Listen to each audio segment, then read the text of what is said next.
दोस्तों ये कहानी एक ऐसे बदसूरत आदमी की है जो कि अपनी औकात से ज्यादा खूबसूरत लड़की से प्यार कर बैठता है, लेकिन क्या वो लड़की उससे सेट हो पाती है या नहीं, आइए देखते हैं। तो कहानी शुरू होती है और हम जोरावर जख्मी को देखते हैं जो कि अपने कॉलेज में होता है। वो एक लड़की के पास जाता है और उससे अपने साथ प्रॉम पर चलने के लिए पूछता है, लेकिन उसकी गोटे जैसी शक्ल देखकर वो लड़की उसे मना कर देती है और वहां से चली जाती है। तभी वहां पर एंट्री होती है एक खूबसूरत लड़की बिल्लो बांसुरी की, जो कि इतनी ज्यादा खूबसूरत थी कि पूरा कॉलेज उसकी बांसुरी बजाने के लिए तरसता था। तभी जोरावर जख्मी भी उसे देखता है और उसे पहली नजर में ही उससे प्यार हो जाता है। इसके बाद हम बंद बल्ब को देखते हैं जो कि दिमाग से थोड़ा पैदल होता है और कॉलेज के कुछ लड़के उसे परेशान कर रहे होते हैं। तभी जोरावर जख्मी उसे बचाने के लिए उसके पास जाता है, लेकिन वो लोग जोरावर जख्मी को ही जख्मी कर देते हैं। पर तभी वहाँ पर बिल्लो बांसुरी आ जाती है और यहाँ पर हमें पता चलता है कि बंद बल्ब उसका भाई है। अब बिल्लो बांसुरी जोरावर जख्मी की बहादुरी से इंप्रेस हो जाती है और उसे अपने साथ में प्रॉम पर चलने के लिए पूछने लगती है, जिसे सुनकर जोरावर जख्मी खुश हो जाता है और उसे तो विश्वास ही नहीं होता कि इतनी खूबसूरत लड़की उसके जैसे झांटू के साथ प्रॉम पर कैसे जा सकती है। अगले दिन जब जोरावर जख्मी ये बात अपने दोस्तों को बताता है तो कोई भी उस पर विश्वास नहीं करता। वो कहते हैं कि भाई तू अपने आप को देख, गधे के गोटे भी तेरे से ज्यादा खूबसूरत होते हैं और ये बिल्लो बांसुरी तेरे साथ डेट पर जाना चाहती है। जोरावर जख्मी कहता है कि हाँ, कल रात तुम खुद ही देख लेना जब मैं उसके साथ डेट पर जाऊंगा। फिर अगली रात जोरावर जख्मी तैयार होकर प्रॉम पर जाने के लिए बिल्लो बांसुरी के घर पर आता है। वो उसके घर की घंटी बजाता है और तभी अंदर से एक बहुत ही काला आदमी बाहर आता है और उसे पूछता है कि क्या चाहिए तेरे को। जोरावर जख्मी कहता है कि मैं बिल्लो बांसुरी को प्रॉम पर ले जाने आया हूँ। इस पर काला आदमी कहता है कि बिल्लो बांसुरी तो पहले ही अपने बॉयफ्रेंड के साथ प्रॉम पर जा चुकी है। अभी सुनकर जोरावर जख्मी मायूस हो जाता है, लेकिन तभी अंदर से उसकी माँ बाहर आती है और कहती है कि ये तो बस मजाक कर रहे थे, बिल्लो बांसुरी अंदर ही है। जिसके बाद वो जोरावर जख्मी को घर के अंदर बुला लेती है। फिर थोड़ी देर बाद बिल्लो बांसुरी तैयार होकर नीचे आती है, जो कि दिखने में इतनी ज्यादा खूबसूरत लग रही थी कि उसको देखते ही जोरावर जख्मी उसकी बांसुरी बजाने के लिए तड़पने लगता है। अब जोरावर जख्मी भी उसके माँ बाप के सामने इंप्रेशन झाड़ना चाहता था, इसलिए वो उसके भाई बंद बल्ब के पास जाता है और उसे एक बॉल गिफ्ट करता है। लेकिन तभी बंद बल्ब के अंदर एक पागल सुअर की आत्मा आ जाती है और वो जोरावर जख्मी को कुत्ते की तरह मार मार कर उसका भूत बना देता है। तभी बिल्लो बांसुरी उसे बताती है कि मेरे भाई को दौरे पड़ते हैं और अगर कोई इसके कानों पर हाथ लगाता है तो ये एक जंगली कुत्ते की तरह पागल हो जाता है।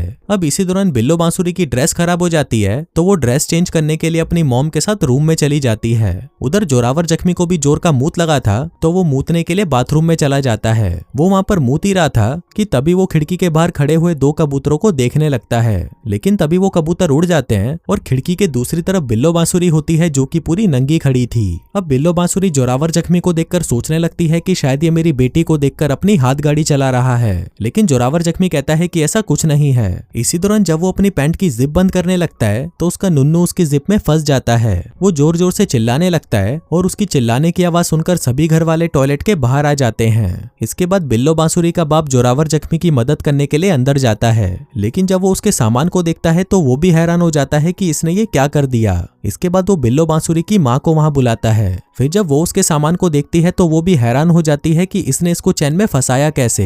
इसी दौरान वहां पर एक पुलिस वाला आता है और वो भी जोरावर जख्मी के सामान को देखकर शॉक्ड हो जाता है। अब देखते ही देखते ये बात पूरे शहर में फैल जाती है और सभी लोग जोरावर जख्मी के फंसे हुए सामान को देखने वहां पर आने लगते हैं। लेकिन इसी दौरान वो पुलिस वाला उसके सामान को जिप से निकालने की कोशिश करता है, पर इसी दौरान उसका सामान और भी ज्यादा जख्मी हो जाता है और फिर नौबत तो यहाँ तक आ जाती है कि उसे अस्पताल ले जाने के लिए वहां पर एम्बुलेंस बुलाई जाती है। वहीं शहर के सभी लोगों को ये पता चल चुका था कि जोरावर जख्मी ने अपने सामान को पैंट में फंसा लिया है, इसलिए सभी इस नजारे को देखने के लिए वहां पर आने लगते हैं। इसी दौरान एम्बुलेंस भी वहां पर पहुंच जाती है और जोरावर जख्मी को हॉस्पिटल ले जाया जाता है। अब कहानी यहाँ से कुछ साल आगे शिफ्ट होती है और हम जोरावर जख्मी को देखते हैं जो कि अब काफी हैंडसम हो चुका था। वो बताता है कि उस रात के बाद से मैंने बिल्लो बांसुरी को कभी नहीं देखा, लेकिन अभी भी मैं उससे उतना ही प्यार करता हूँ और एक दिन मैं उसे ढूंढ कर ही रहूंगा। इसके बाद वो अपने एक दोस्त नील नितिन नाकारा से मिलने जाता है और वहां पर उसकी वाइफ और बच्चों को देखकर कहता है कि मैं भी तेरी तरह अपनी लाइफ में सेटल होना चाहता हूँ। इस पर नील उसे कहता है कि फिर तू किसी अच्छी लड़की से शादी क्यों नहीं कर लेता।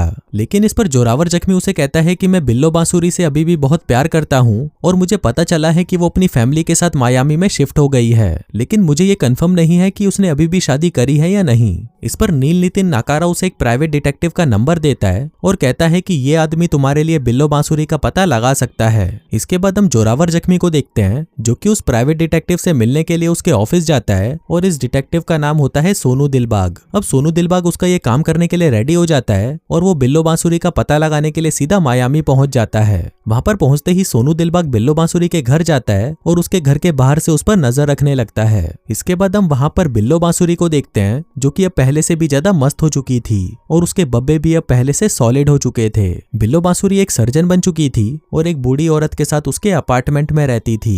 अब सोनू दिलबाग बिल्लो बांसुरी का पीछा करने लगता है और उसे पता चलता है कि उसे गोल्फ खेलना बहुत पसंद है। फिर गोल्फ खेलने के बाद वो अपनी कुछ सहेलियों के पास जाती है जहां पर वो बताती है कि उसे एक ऐसा लड़का चाहिए जो कि नेपाल से हो और पेशे से एक आर्किटेक्ट हो और जब तक उसे वैसा लड़का नहीं मिलता तब तक वो अपनी उंगलियों से ही काम चलाने वाली है। उधर सोनू दिलबाग भी बैठा होता है और उसकी सारी बातें सुन रहा होता है। फिर रात को वो बिल्लो बांसुरी की खिड़की से उसे देखने लगता है जहां पर वो अपने कपड़े उतार रही थी। अब सोनू दिलबाग को उसकी चूचियां नजदीक से देखनी थी इसलिए वो बड़ी वाली दूरबीन का इस्तेमाल करता है। अब यहाँ पर सोनू दिलबाग को बिल्लो बांसुरी की चूचियां पसंद आ जाती हैं इसलिए वो भी अब उसकी बांसुरी बजाना चाहता है। फिर अगले दिन सोनू दिलबाग जोरावर जख्मी से मिलता है और उसे झूठ बोल देता है कि बिल्लो बांसुरी की 3-4 आदमियों से शादी हो चुकी है जिससे उसको 4-5 बच्चे भी हैं। इसके अलावा वो अपाहिज हो चुकी है और व्हील चेयर पर है। अब ये सब बातें सुनकर जोरावर जख्मी मायूस हो जाता है और वहां से चला जाता है। लेकिन रात को जब जोरावर जख्मी बिल्लो बांसुरी की फोटो देखता है तो उसे लगता है कि भले ही उसकी शादी हो चुकी हो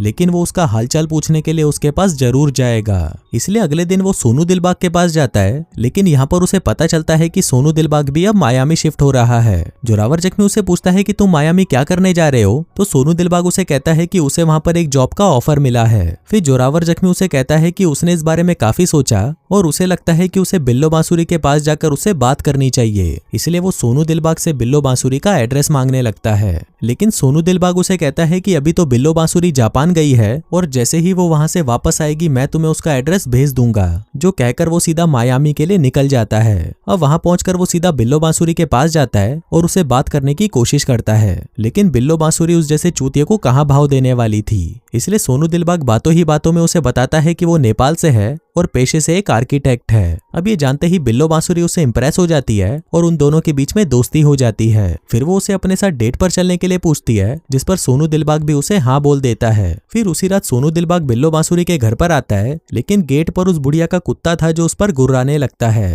तभी सोनू दिलबाग अपनी जेब से गांजे की गोली निकालता है और उस कुत्ते को खिला देता है। अब कुछ ही देर में उस कुत्ते को नशा होने लगता है और वो शांत हो जाता है। अब बिल्लो बांसुरी ये देखकर सोनू दिलबाग से काफी इंप्रेस हो जाती है और उसे कहती है कि ये कुत्ता आसानी से किसी को पसंद नहीं करता। जिसके बाद वो और बुढ़िया उसके लिए कुछ पीने के लिए लेने किचन में जाते हैं लेकिन तभी सोनू दिलबाग देखता है कि ज्यादा नशा होने की वजह से वो कुत्ता कुत्ते की मौत मर चुका है। लेकिन वो उन दोनों के वापस आने से पहले उनको जिंदा करने की कोशिश करता है पर जब कोई भी तरीका काम नहीं आता तो वो एक टेबल लैंप की तार निकालता है और उससे उस कुत्ते को शॉक देकर जिंदा करने की कोशिश करता है लेकिन ज्यादा करंट की वजह से उस कुत्ते को आग लग जाती है। अब उस आग को बुझाने के लिए सोनू दिलबाग जैसे ही उस कुत्ते के ऊपर पानी डालता है तभी वो कुत्ता वापस जिंदा हो जाता है। इसके बाद बिल्लो बांसुरी और सोनू दिलबाग साथ में डेट पर जाते हैं लेकिन बिल्लो बांसुरी सोनू दिलबाग को एक आर्किटेक्ट की एग्जीबिशन में ले जाती है। यहाँ पर उसकी मुलाकात बिल्लो बांसुरी के दोस्त लंगड़े से होती है जो कि एक आर्किटेक्ट था। वो सोनू दिलबाग से पूछता है कि अच्छा बताओ तुमने क्या क्या बनाया है। अब सोनू दिलबाग ने बिल्डिंग तो क्या एक टॉयलेट तक नहीं बनाया था इसलिए वो बात को बदल देता है और बिल्लो बांसुरी को लेकर वहां से चला जाता है। इसके बाद वो दोनों साथ में डिनर पर जाते हैं जहां पर बिल्लो बांसुरी को भी अब सोनू दिलबाग पसंद आने लगा था। फिर घर जाने से पहले सोनू दिलबाग उससे पूछता है कि क्या वो उसकी चूचियां दबा सकता है जिस पर बिल्लो बांसुरी उसे हाँ बोल देती है। फिर सोनू दिलबाग उसके पास आता है और उसकी दोनों चूचियों को दबाने लगता है। फिर अगले दिन जब बिल्लो बांसुरी अपने क्लिनिक में होती है तो उसका दोस्त लंगड़ा उसके पास आता है और उसे बताता है कि मैंने सोनू दिलबाग के बारे में पता लगाया था और वो कोई आर्किटेक्ट नहीं है, वो बस तुम्हें चूतिया बना रहा है। वहीं सोनू दिलबाग भी उसके ऑफिस के बाहर ही होता है और एक माइक्रोफोन से उनकी सारी बातें सुन रहा होता है। अब सोनू दिलबाग को जल्दी से इसका सोल्यूशन निकालना था, नहीं तो वो कभी भी बिल्लो बांसुरी की बांसुरी नहीं बजा पाएगा। वहीं दूसरी तरफ हम जोरावर जख्मी को देखते हैं जिसे अपने एक दोस्त से पता चलता है कि बिल्लो बांसुरी शादीशुदा नहीं है, इसलिए वो अपने एक दोस्त नील नितिन नाकारा के साथ मिलकर बिल्लो बांसुरी से मिलने मायामी चला आता है। उसी रात हम बिल्लो बांसुरी और उसकी सहेलियों को देखते हैं जो कि छुपकर सोनू दिलबाग की बातें सुन रही थीं। यहाँ पर सोनू दिलबाग जानबूझकर उन्हें अपनी बातें सुनाता है और कहता है कि मैं कोई आर्किटेक्ट नहीं बल्कि मैं एक बहुत बड़ा सोशल वर्कर हूँ, लेकिन मैंने बिल्लो बांसुरी को झूठ बोला क्योंकि मैं उससे प्यार करता था।